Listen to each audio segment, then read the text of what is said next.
Here is your question to ponder this June. The question is, when do you mobilize your weapons? We all find ourselves in a situation where we become weaponized. Those times where we get triggered and react sharply in anger and might attempt to inflict emotional pain on others. At least I certainly do. I don't like it, and I want to do something about it. As a result, what I'm reflecting on is to identify what those patterns are that get me into this weaponized space. So far, I find that these situations often boil down to some form of scarcity. A scarcity of time has me react out of anger and frustration. A scarcity of confidence might have me react out of anger or defensiveness. Maybe a scarcity of money can have me react in anger about myself and what I might perceive as entitled requests from my kids or maybe my employees or contractors. A scarcity of love, for example, might have me react out of insecurity and anger. Or a scarcity of progress in the business might have me react out of anger and judgment of myself and others. These are some for me. What situations do you find yourself getting most weaponized? Developing emotional intelligence is a lifelong pursuit. And if you notice, a lot of my weaponization is rooted in anger at either myself or others.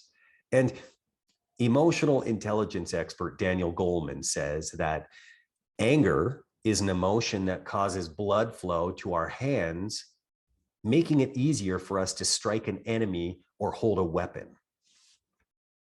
So grabbing hold to a metaphorical weapon will only cause harm. So here's a process that I'm practicing. Number one, when I notice that acid burn in my stomach, the warm burn in my forehead, those are indicators for me. The first step is noticing it. When I notice this, then I can move to the second stage, get a little curious about it. What is it about this that's making me so angry? The simple thought moves more of the resources from that fight, flight, or freeze zone into more of the prefrontal cortex where I can strategize, which then moves me to step number 3. Okay, what responsibility do I have in this situation? And this helps me understand what role I might have played through miscommunication, expectations, whatever it is. And then number 4, what's the opportunity here? And I know this can be a hard place to jump into when you're hijacked by anger.